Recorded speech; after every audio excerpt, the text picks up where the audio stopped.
లక్ష్మి వంట చేసుకుంటుంది. నిన్నంతా పస్తులతో పడుకుంది కదా, బాగా ఆకలి మీద ఉండుంటుంది.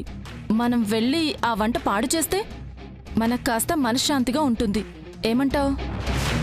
దీనివల్ల మనకి పెద్దగా ఒరిగేదేమీ లేదు, కానీ కాస్త మనశ్శాంతి అయినా దొరుకుతుంది. పద.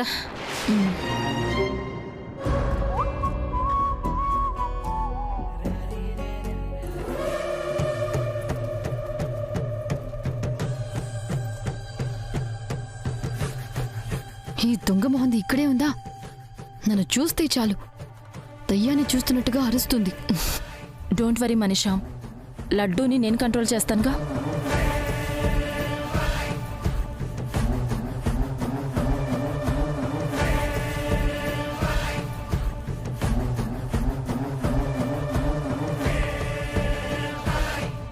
పద పద.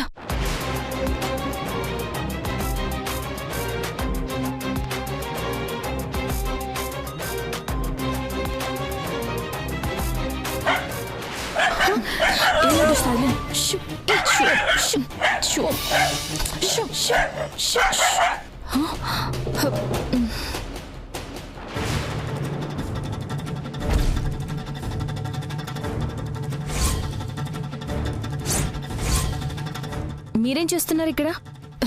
కిచెన్లో నీకే పని ఉంటుందా? మాకేం పని ఉండదా? ఇంట్లో కిచెన్ ఎక్కడుందో కూడా తెలియని నువ్వు కిచెన్లో పనుంది అంటున్నావా? ఏం చేయడానికి వచ్చారు? మేమేం చేస్తాం? చేతులెందుకు వెనక్కి పెట్టి దాచుకున్నారు?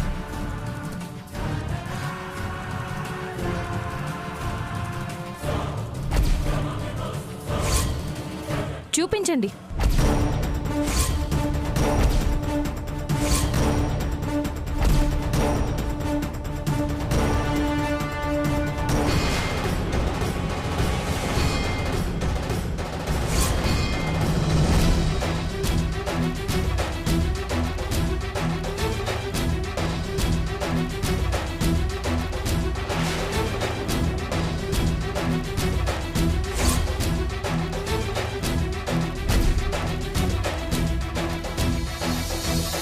వంట పాడు చేద్దామని వచ్చారా? చూడు హన్సిక, మనం స్నేహం చేస్తే మనకన్నా మంచి వాళ్ళతో చెయ్యాలి, మనకన్నా గొప్ప వాళ్ళతో చెయ్యాలి, అందరికీ ఆదర్శంగా ఉండే వాళ్ళతో చెయ్యాలి. కానీ పక్క వాళ్ళని కూల్చాలన్న వాళ్ళతో కాదు, ఎదుటి వాళ్ళని ముంచాలన్న వాళ్ళతో కాదు, మరొక వ్యక్తి జీవితాన్ని నాశనం చేద్దాం అనుకునే వాళ్ళతో కాదు. మనీషాతో చేరి నువ్వు కూడా పాడైపోతున్నావు. లక్ష్మి, హద్దులు దాటి మాట్లాడుతున్నావు. చిన్నవర్మై,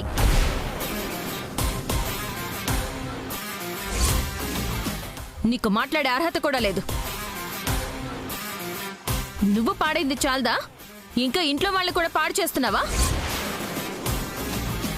చూడు మనీషా, ఒక మనిషికి మంచి చేస్తే ఆ మంచితనం మనల్ని కాపాడుతుంది. ఒక మనిషికి చెడు చేద్దామని చూస్తే ఏదో ఒకరోజు అదే చెడు నీకు చేటు చేస్తుంది. బాగా గుర్తుపెట్టుకో. ఎందుకంటే ఈ మాటలు గుర్తుపెట్టుకునే సమయం ఏదో ఒకరోజు నీకు ఎదురు పడుతుంది. వెళ్ళండి ఇక్కడి నుంచి.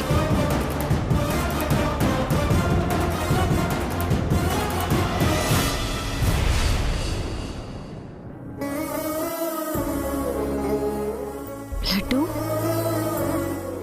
ఈ ఇంట్లో నా కోసం ఉన్న ఒకే ఒక్క ప్రాణానివి నువ్వే అని ఇంకొకసారి రుజువు చేసావు లడ్డు.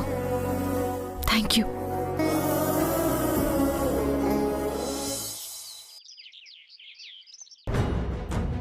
మిత్రా, మిత్రా,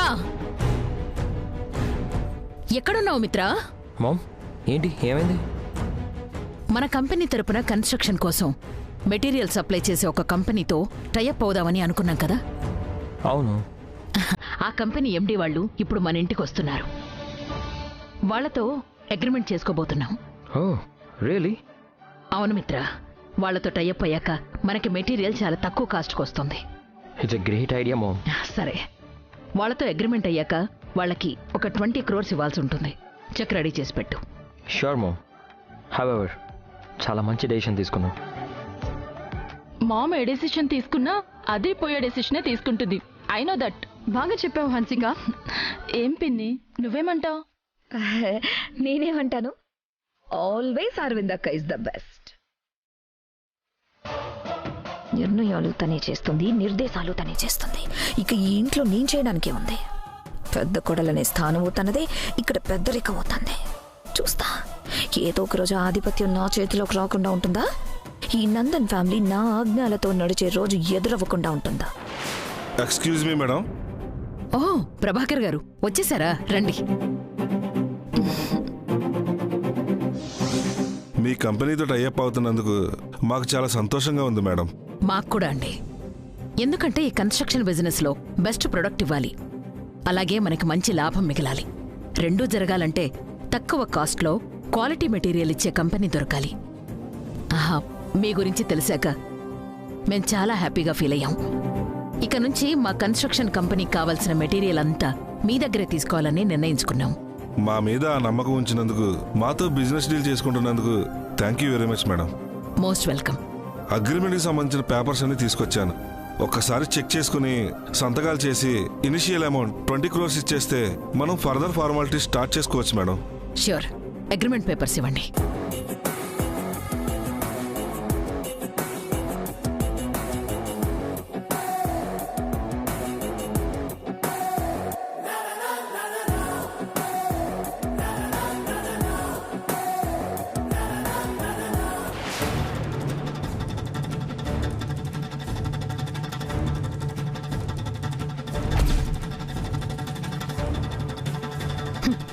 లక్ష్మి, ఈ అవకాశాన్ని ఎలా వాడుకుంటానో చూడు. నిన్ను అందరి ముందు బ్యాట్ చేసి నీ వల్ల బ్యాట్ జరిగింది అని ఫీల్ అయ్యేలా చేస్తాను. చూస్తుండు.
నీకసలు బుద్ధుందా లక్ష్మి? ఇక్కడ ఇంత ముఖ్యమైన డీల్ జరుగుతుంటే మధ్యలో నీకేం పని?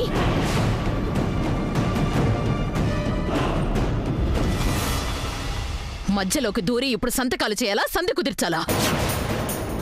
ఏం చేద్దామని ఇక్కడికి వచ్చావు? వచ్చిన దానివి కుదురుగా ఉండకుండా అగ్రిమెంట్ పేపర్స్ పాడైపోయేలా చేశావు.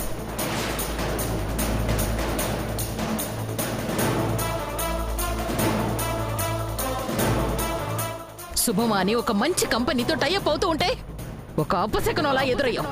చిచి.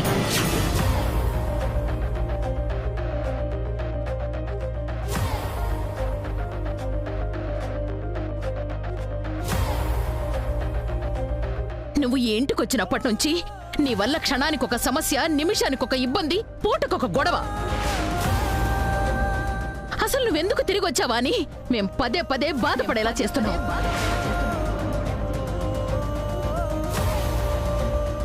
నువ్వు ఎంత త్వరగా వెళ్ళిపోతావా అని ఎదురు చూస్తున్నావు.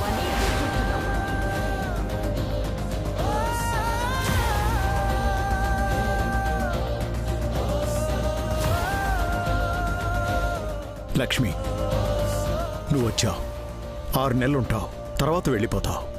అంతవరకే నీకు ఈ ఇంటికి ఉన్న అనుబంధం.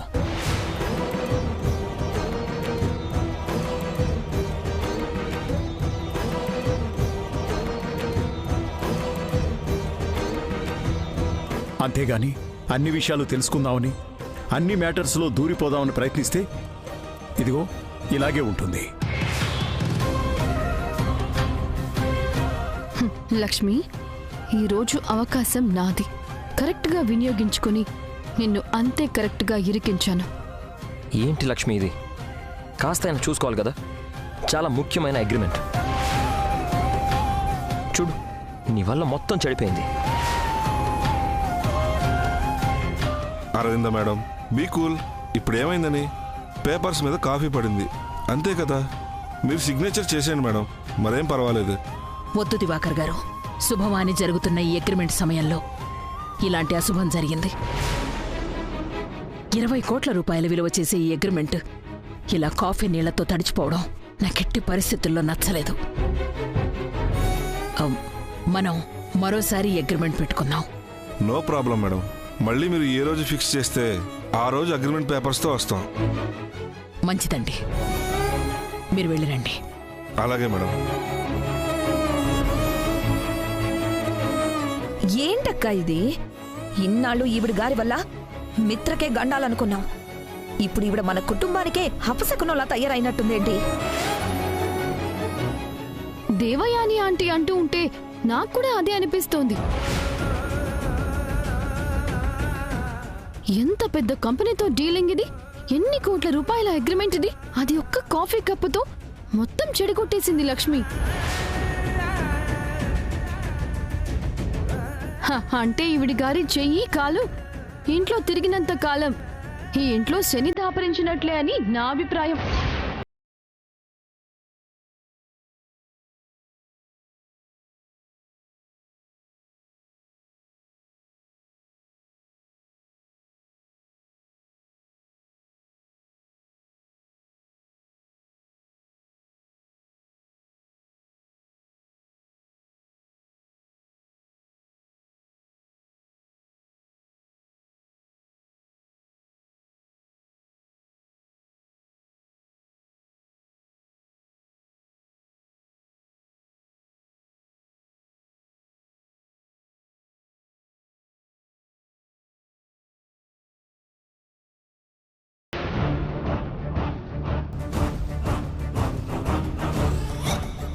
ఇప్పుడు బాగా అర్థమైందా? కుటుంబం మొత్తం అసహించుకుంటూ ఉంటుంటే ఎంత బాధగా ఉంటుందో. నన్ను కూడా ఒకసారి అందరికీ పట్టించావు కదా, అప్పుడు నేను ఎంత బాధపడ్డానో నీకిప్పుడు బాగా తెలుసుంటుంది.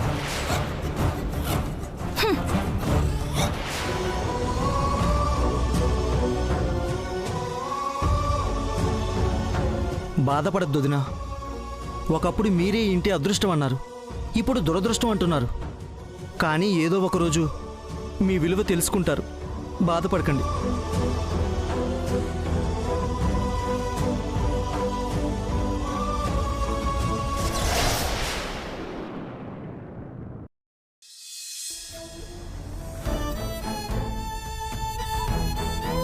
నువ్వు ఈ ఇంటికొచ్చినప్పటి నుంచి నీ వల్ల క్షణానికొక సమస్య, నిమిషానికొక ఇబ్బంది, పూటకొక గొడవ. అంటే ఈవిడి గారి చెయ్యి కాలు ఇంట్లో తిరిగినంత కాలం ఈ ఇంట్లో శని దాపరించినట్లే అని నా అభిప్రాయం. శనిగ్రహ ప్రభావం అయితే ఏ పూజలో పునస్కారాలు చేసి వదిలించుకోగలం. కానీ శనిగ్రహం లాంటి మనుషులే ఇంట్లో ఉంటే ఏ పూజలు చేయగలం, ఏ పునస్కారాలు చేయగలం?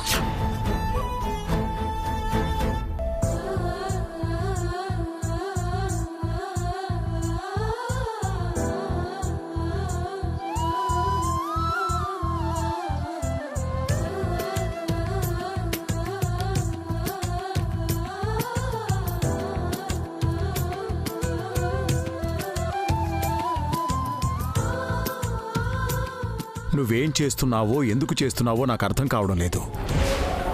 సీత గీత దాటి వెళ్ళింది కాబట్టే తిరిగి తీసుకొచ్చేటప్పుడు సీతమ్మకి అగ్ని పరీక్ష పెట్టాడు శ్రీరామచంద్రుడు. సీతమ్మ నిజాయితీని శ్రీరామచంద్రుడే పరీక్షించక తప్పలేదు.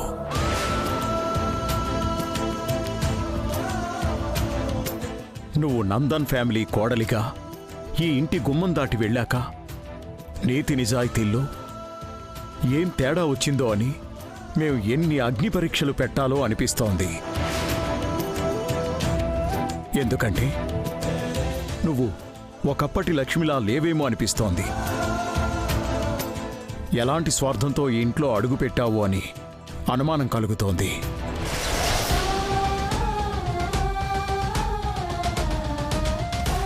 నీకు అన్యాయం జరిగింది, ఒప్పుకుంటాను.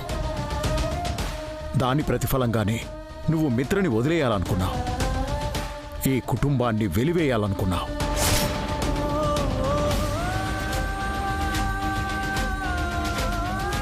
అందుకే విడాకుల వరకు వెళ్ళావు. నిజంగా వేరైపోయేదానివి అయితే ఇప్పుడు ఇక్కడ ఉండడానికి పరిగెత్తుకొచ్చేదానివి కాదు, మాతో కలవడానికి పాకులాడేదానివి కాదు. నువ్వు ఇన్ని ఇబ్బందులు పడుతూ ఇన్ని ఇరకాటాల్లో పడుతూ ఎందుకుంటున్నావో నాకు అర్థం కావడం లేదు. ఒక పక్క నువ్వు అవమానాలు అనుభవిస్తున్నావు, మరో పక్క మాకు అవమానాలు తెచ్చిపెడుతున్నావు. ఇవన్నీ చూస్తుంటే ఈ 6 నెలల కాలం కోసం మళ్ళీ తిరిగొచ్చిన విషయం వెనక ఇంకేదైనా కారణం ఉందేమో అనిపిస్తోంది. చెప్పమ్మా, ఏదైనా ఆశించి తిరిగొచ్చావా? ఏదైనా స్వార్థంతో ఇక్కడ ఉంటున్నావా? చాలా గొప్పగా ఆలోచించారు మావయ్య గారు. ఒకప్పుడు కూతురు లాంటి దానివి అన్నారు, ఇప్పుడు కుతంత్రాలు పన్నే దానిలా కనిపిస్తున్నానా?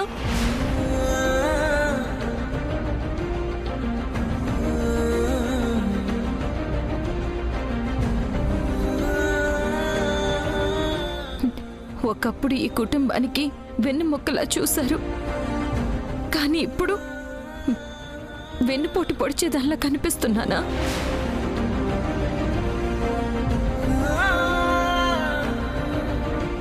మిత్రగారి గురించి, ఆయన ప్రేమ గురించి, ఆయన జాతకంలో ఉన్న గండాల గురించి నా దగ్గర దాచి తప్పు చేసింది మీరు. అయినా భరించాను, సహించాను. కానీ ఈరోజు నేను తిరిగి వచ్చిన విషయం వెనక స్వార్థం ఉందేమోనని అనుమానిస్తున్నారు చూడండి. అదే సహించలేకపోతున్నాను, భరించలేకపోతున్నాను.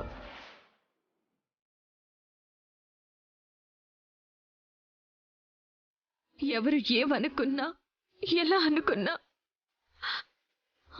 మా మావయ్య గారి తీరు వేరు, ఆయన ఆలోచించే పద్ధతి వేరు అనుకునేదాన్ని. నా మాట వెనకాల, నా మౌనం వెనకాల ఉన్న కారణాలు మీరు తెలుసుకోగలరేమో అనుకునేదాన్ని.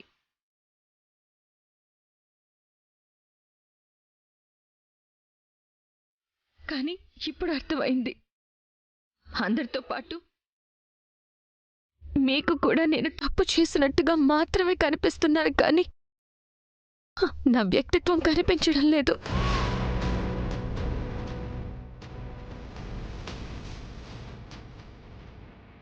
నేను ఎలాంటి దాన్నో మర్చిపోయారు. నా మంచితనం, నా మనస్తత్వం అందరితో పాటు మీకు కూడా గుర్తులేదు.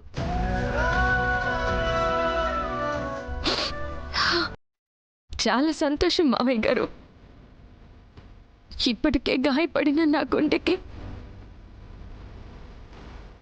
ఒక గొప్ప అనుమానాల కిరీటం తగిలించారు.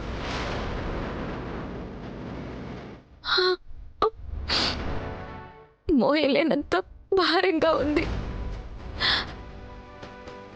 చాలా సంతోషం మావయ్య గారు.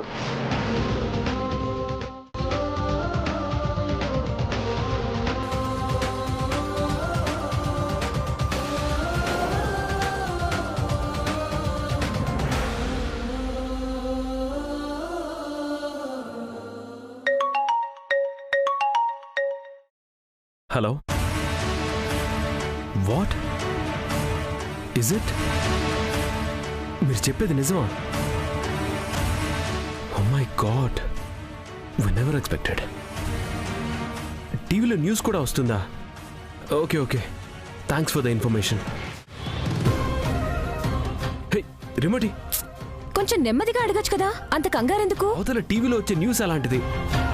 పెద్దమ్మా, పెదనాన్న, అనయ్య, అందరూ ఒకసారి రండి.